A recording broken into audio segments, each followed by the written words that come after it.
by the theme of the event. The topic of today's event is passion, education, and empowerment.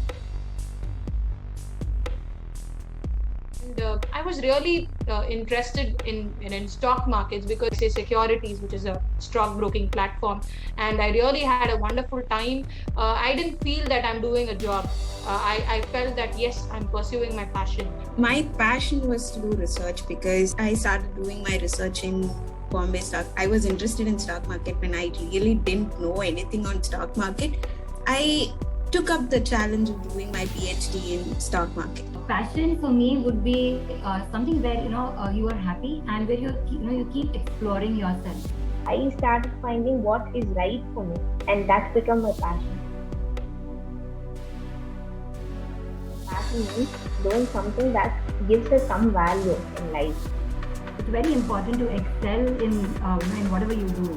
Because otherwise, you will just become one of those mediocre, and average. I would say that if, for example, you're not able to pursue a passion on a everyday basis, maybe you can pursue that as a hobby. At least that will keep you happy. They might have one passion inside their heart which they might not be able to pursue because of many factors which they have faced in life. So any individual, despite such constraints, has to come forward to follow their dreams, and what really gives them happiness. And I think Nitara told it really apt that when they go back to sleep, when every individual go back to the sleep, they should have that full satisfaction. Yes, you should definitely follow your passion, be it comes into an education, it comes into your career, it comes to whatever you like, that should ultimately give or result into happiness. Actually, the basics in whatever you study, you get a degree. At the end of the day, when you go for a job, you don't see any of it over there. That is the basic point. You see a total different thing because they'll start, putting an advertisement stating there is 100% campus here. They never say that you can pursue what you want. They'll just say that there is 100% campus there. What students will think? When somebody is taking our responsibility there, the students will be like, okay, fine. We're going to study there. Parents are going to pay the fee. At the end of 2 years, we'll get into a company. What institution has to do is the institution will grow as well as the students will grow when the actual picture, the reality is being put into a student's mind.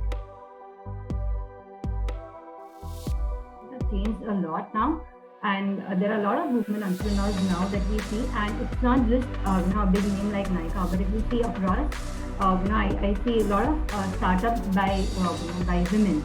And in fact, even if you see YouTube channels, right, there are so many women who have come up with, and they have lakhs and lakhs of subscribers. So I believe it has changed and it has grown tremendously. And women, I think they now have that confidence that they can.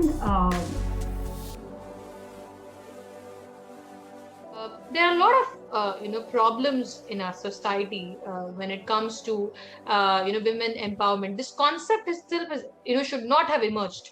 Actually, to be frank, because men and women are equal right from the birth, and so we have had multiple constraints of life, be it from home or be it your education, your career, or whatever women do, they have to be given equal rights.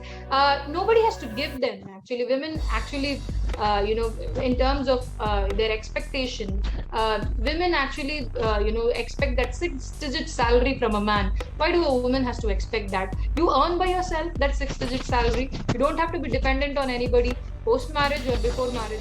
You be independent. You don't have to have that expectations from a man. You empower yourself. I think women can do it by themselves.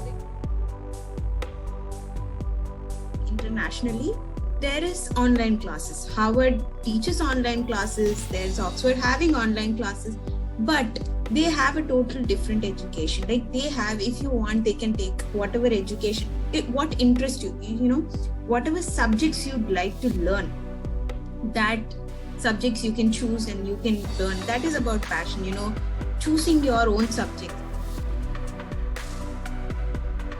which I will give to today's youngsters: to follow your heart, to follow to what you like, what you really what really gives you happiness. If you are interested to do both physics and also learn piano, please go ahead. Okay, if you don't want to do engineering, please say no to your parents. Just tell them, I'm confident with what I gives me happiness. I'm confident with what is my interest is, and I'm going to capitalize on that interest. Passion doesn't stop just by following what you like, but also being successful in what you like. Okay. All about.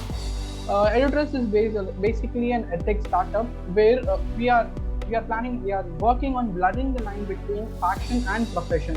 Because as an individual founder, when I realized what am I even doing in my life, I have been a topper myself in my 12th grade. But after that, I have been a BCom grad, and after that, I'm doing my MBA. But what is the growth personally that I'm having in my life, and what is that? What is the ultimate point that I have to reach?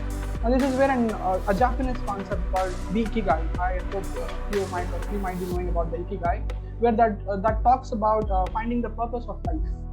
And what does that tells how an individual finds their purpose of life is by pursuing their passion, getting revenue out of your passion, and that such passion should make a contribution to your society. And that is what totally got into my mind, and I was like, Edutrest is one solution that we actually have to start changing things in our country especially.